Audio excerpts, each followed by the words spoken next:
Welcome to Issues and Answers with your host Diane Kinderwater.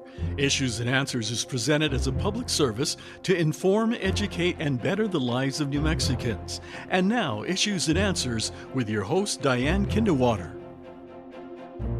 Welcome to the program. I'm Diane Kinderwater, and we know it's election time, and we're so proud here at KCHF TV to have the time, to take the time to introduce you to candidates who are running. And because we have a large state, we had to narrow it down to those candidates who are affected by Bernalillo County. So if their district touches Bernalillo County, then we're going to try to introduce them to you. We invited them all, and those who have accepted are going to be our guests. And I'm so proud today to have Nicole Tobiassen. She's running for Senate District 21 in Albuquerque in Bernalillo County, and she's a Republican, and we're going to find all about her, what she hopes to do as your state senator from District 21. Where the heck is District 21? And also about her fascinating career and, of course, challenges. We all have challenges, and Nicole and her family have had medical challenges as well. We're going to learn about those challenges and how what she has learned about them can help us. We'll be back with Nicole Tobiassen right after this. Stay with us. Thanks for staying with us. We have Nicole Tobiassen. She's running for Senate District 21. And welcome to the program, Nicole, and welcome to the race for Senate. Well, thank you for having me. Before we start off, tell us, where is District 21? District 21 goes from I-25 to Tramway, Elena, which is basically butts up against Sandia Casino, down to Academy, probably the most square area we have as a Senate district, and then it goes on the east side of Tramway between Academy and Spain, that first half of High Desert. Which high school districts are in your area? La Cueva High School. That's it. Yeah. Okay, for that area. But again, even if you're not in that district, just finding out our viewers, if they don't vote in that district, just to learn about you and what you see are the needs in our state and what you see as your strengths in your background to bring to the state of New Mexico. Well, so I'll start with my background. My corporate career brought me here with Enterprise Rent-A-Car. I was a sales executive over sales teams that did corporate contracts and federal government contracts, some professional sports contracts as well. So I chose to move here from the Florida market because that group, that sales team, was ranked last in the world in the enterprise matrix, let's say. And I said, well, I love a challenge, and where do you go from absolute bottom? You can only go up. Sounds familiar, doesn't it? So this area was the absolute bottom? Bottom for corporate contracts, yes. Well, sadly, as you know, running as a candidate, we're at the bottom of many lists. But you so you like a challenge. So with Enterprise, you left success in Clearwater, Florida. Yes. To come to Albuquerque. I did, and in the first year of taking over the teams here in the Southwest region, we went from last in the world to first. And that was fun. And it didn't take a lot of massive innovation for that business model. It was really fine-tuning and little tweaks here and there that really brought us that massive success. So in areas when I look at what we're struggling with in New Mexico and in Albuquerque in particular, there are some areas that we just need to fine tune and other areas that need massive innovation. And it's really what I do now for a living. So I own a business coaching firm alongside my husband, and we have coached hundreds of businesses around the state for the last 16 years. And I want to bring that skill set to the state level now. What would be surprising to our viewers to learn about coaching businesses?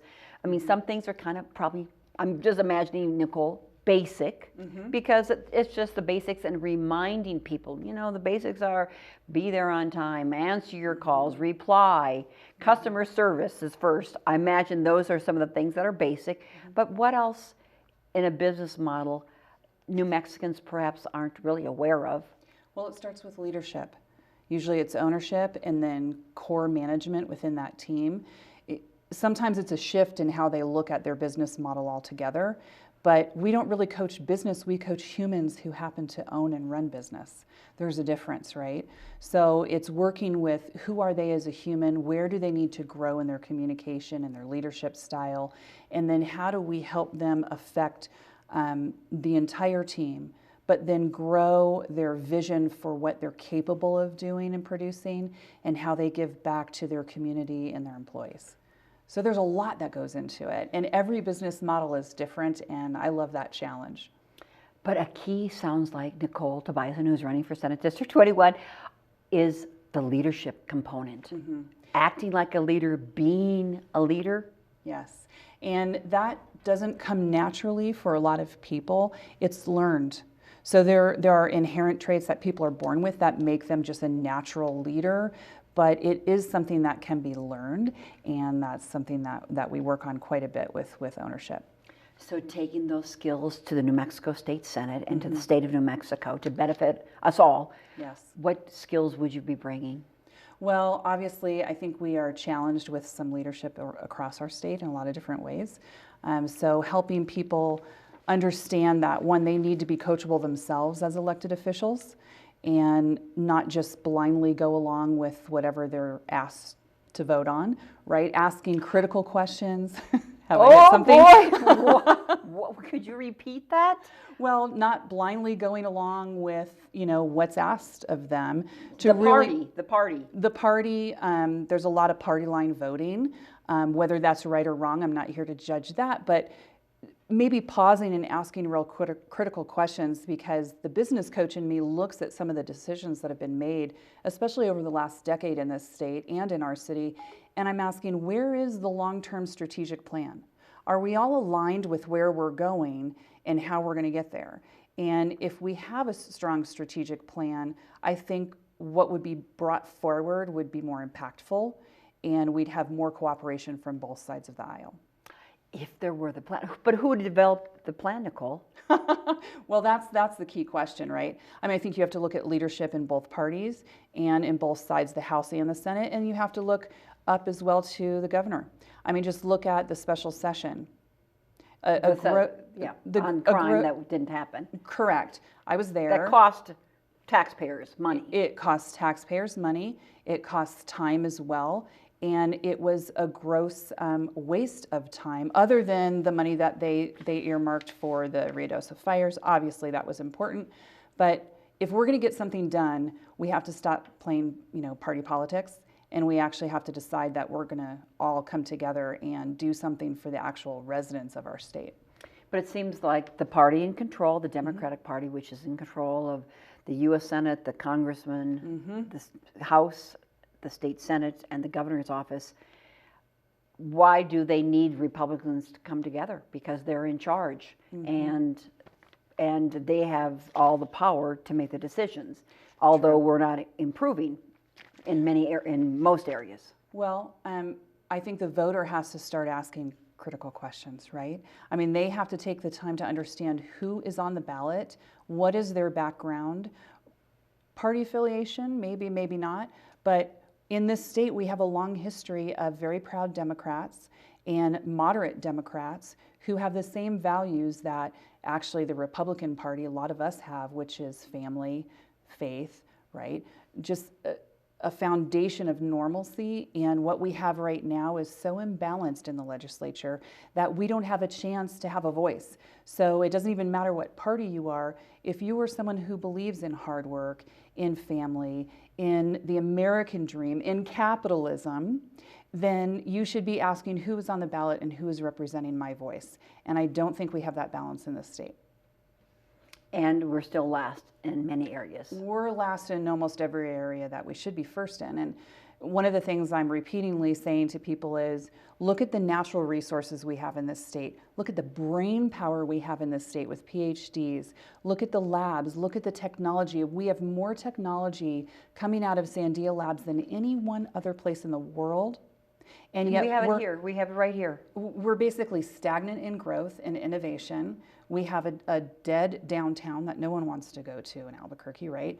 And we have even big box business fleeing our state, let alone families who have been here for hundreds of years fleeing our state.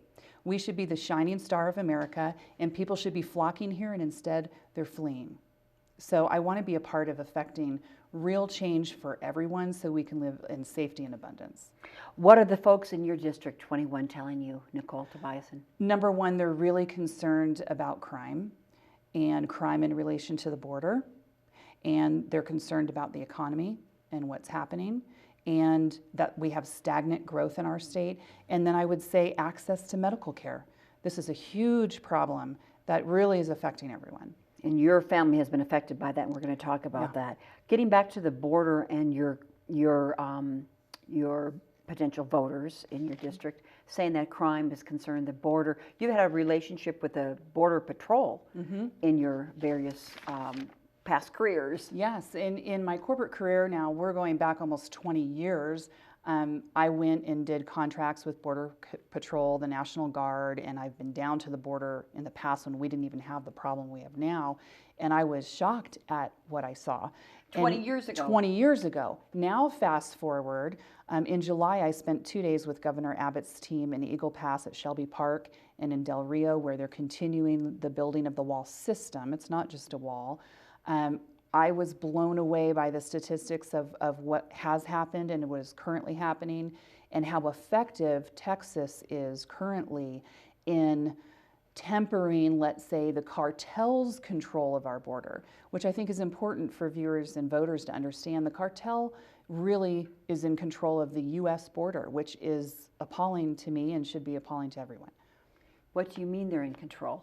It is. I mean, what did you learn? What did you see that we didn't have the privilege or the ability to go down there? You took the effort to go down there. Sure. Well, it's a $150 billion business that they have going. And they're a big business.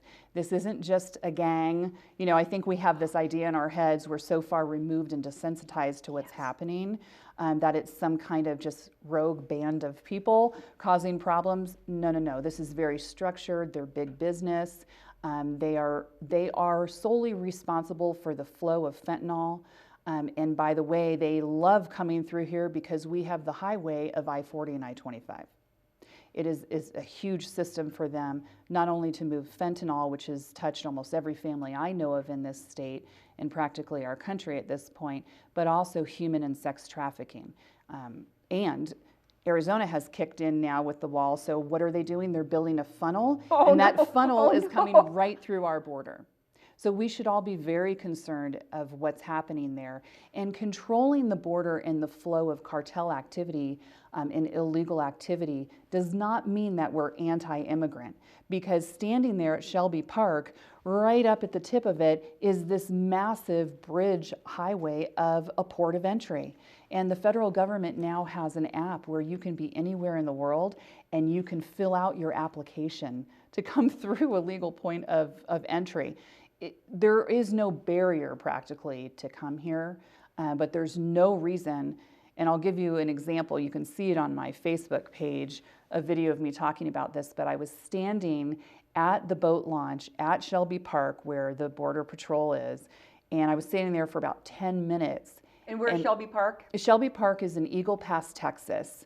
And this is where you saw a lot of the video of thousands of Haitians being pushed across the river into Shelby Park. You can look at all that history there. But I was standing there for about 10 minutes in 100-degree heat, and I practically passed out. And it dawned on me, I'm like, these are horrible conditions. Why would anyone choose? You have to ask yourself, why would they choose to come through that area illegally or way out into the desert, and they're finding bodies at like astronomical numbers? Your chances of survival are not great when you can come right through a Mexican city over a legal point of entry. So the activity that's coming through our border illegally is because these are people who can't legally come to this country, or the cartel is pushing drugs, arms, terrorists, sex trafficked people that they know they can't get through legally. So this isn't just a sweet family seeking a better life.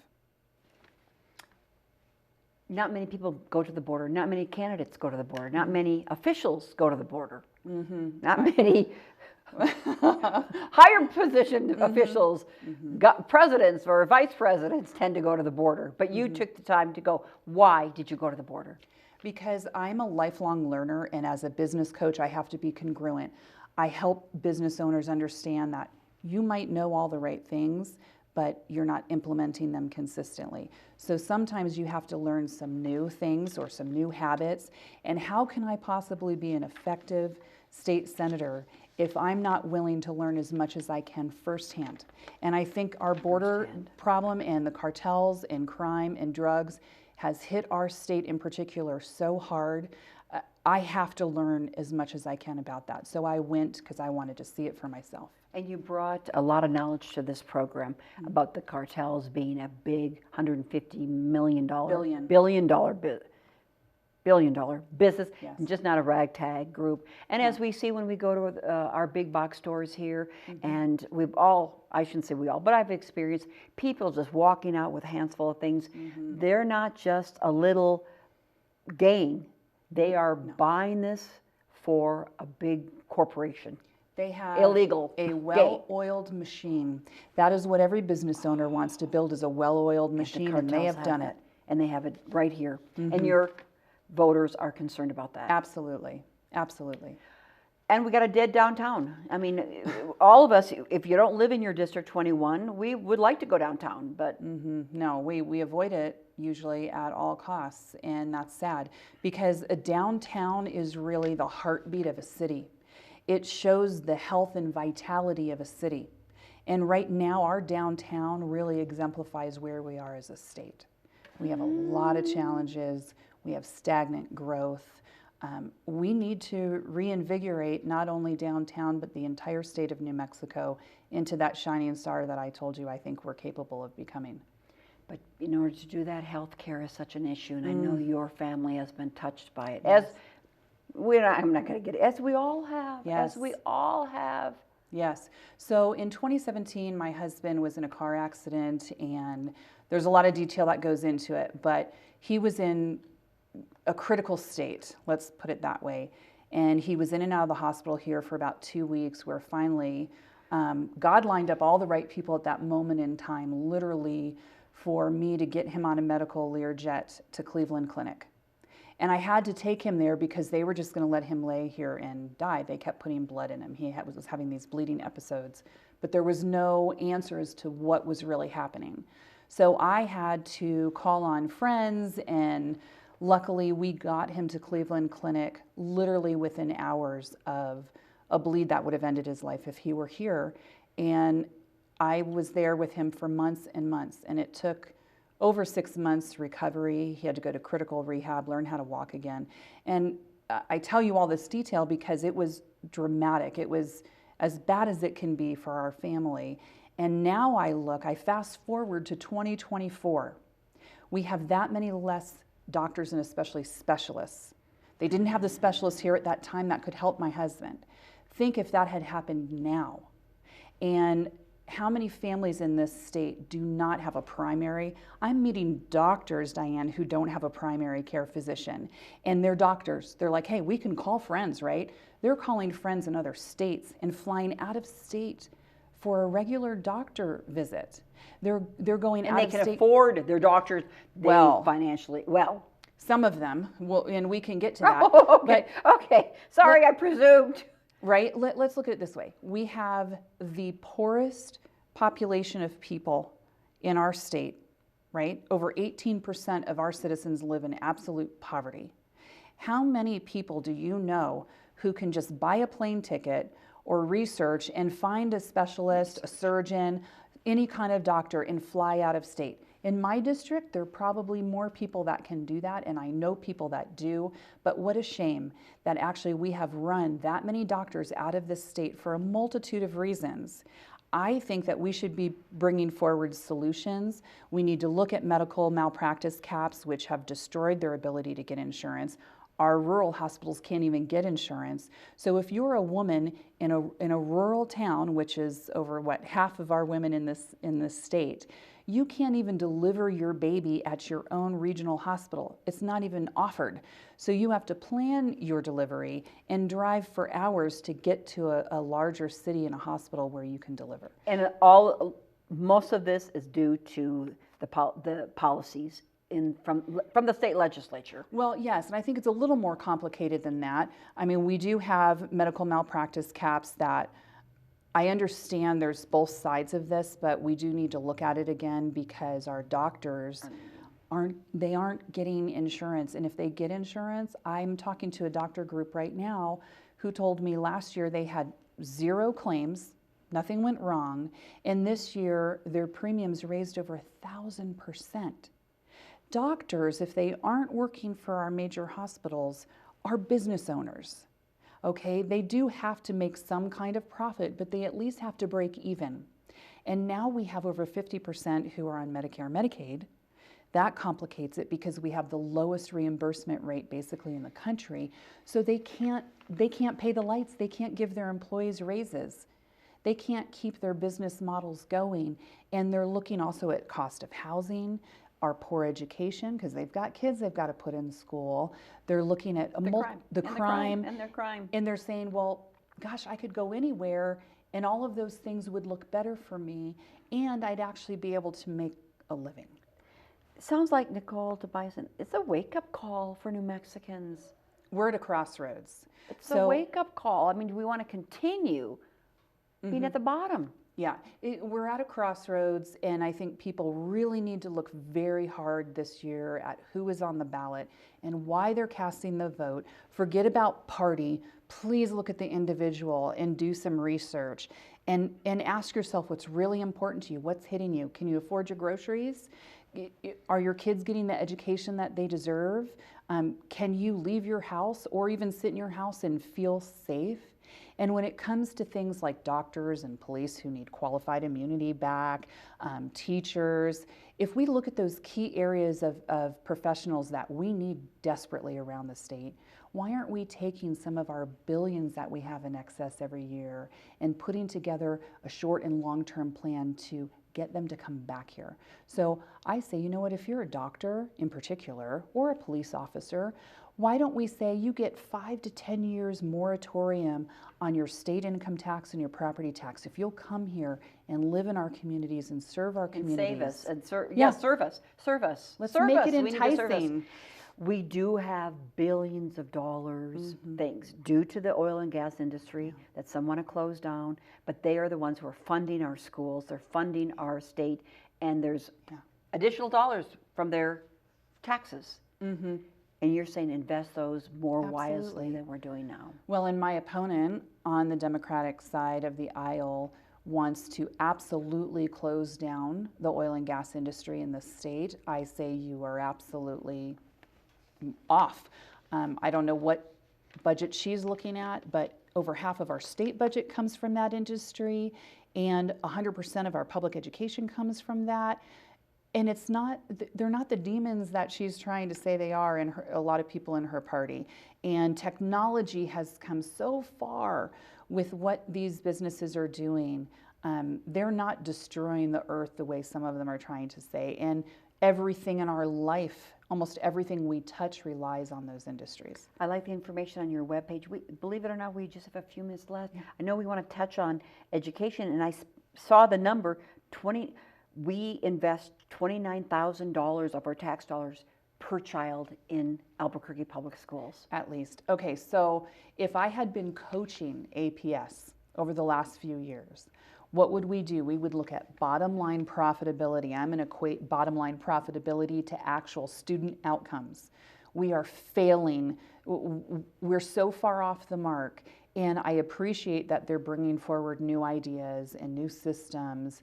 We'll see how this works with our new superintendent, who her job and pay is now directly tied to outcomes. That's the first time they've done that. Great. But we may have to totally reinvent what we're doing with APS and how large it is. Almost 70,000 students right now. All the data that I can find out there shows that the size of the school district is in direct relation to student outcomes. So if our student outcomes are so poor with such a large school district, maybe we need to relook at the whole structure, the foundation, before we build upon it and continue to throw thousands and thousands of dollars into it. Into the same system, Yeah. the same huge system. Yes. Final 2 minutes, what would you like to share with the viewers that I haven't touched upon, Nicole? Well, I'll just say, I hope you can tell that I'm passionate about what we're talking about. I'm stepping forward as a small business owner myself, as someone who chooses to live in what I think is the most amazing state in the country, and I want to make a difference. I think that we all deserve to live in safety and abundance and prosperity, and we have everything at hand to do it. And I think the way we've gone about it in many ways has failed all of us for far too long. So I'm stepping forward to offer my skill set. It's a volunteer position. I really want to help us live point in a that better out again. place. It's a volunteer position. Our Yes. state legislators are not paid. Not a dime. They're not paid. Not a dime. And actually, per diem most often doesn't even cover the expense of Driving whatever, up there. driving Yeah, up driving there. over Or we all wherever know the you're price going. of gas. And Yes, yes. So I'm doing this because I care, and I want, not for myself, but more even for my children, your children, grandchildren. I want to leave them a better New Mexico. And you believe you have the skills to do it. I do. I absolutely do. How can people find out more about you, Nicole? My website is Nicole4nm.com, and you can find me with that tag on Facebook and Twitter and Instagram as well. What will they find on your webpage that we haven't touched upon? Gosh, that's a great question. Probably not much. I mean, it's all there. It's all in writing. You can reach out to me via email through the website as well, and I'd love to know what people are concerned about. It's important for us as potential legislators or actual legislators to understand what people care most about and what's affecting their lives. But we kind of know. We don't. We do. It's the We're crime, the living it. safety, the cost, everything affecting us is affecting you as a mother, a wife, Yes. in our community, and as a business person. Absolutely. It's a lot. And you said we're at the crossroads. It's an important time, I think, in our state history we have the opportunity. I know people who have given up hope, and I'm saying, no, don't give up hope. If you're here, you have to be a part of the solution, and we have all the right components to make this an amazing comeback story. Comeback story. Yes, wonderful. Nicole Tobiassen, thank you so much for being part of this. Thanks for throwing your hat in the ring, and all the candidates who want to make a difference in our state. And again, thanks to KCHF TV for bringing you the candidates. We're dedicating our staff, our airtime, the crew, and everything to better educate you, and we hope you get out there and vote, because it is at a crossroads. It is really significant election for all of us. It affects all of us, all of our lives, including mine, so get out there and vote. Thanks for watching. See you next time. Bye-bye. Issues and Answers with your host Diane Kinnewater is presented as a public service to inform, educate, and better the lives of New Mexicans. To comment on today's program or to purchase a copy of any Issues and Answers program, visit sunbroadcasting.org or call us at 505-345-1991.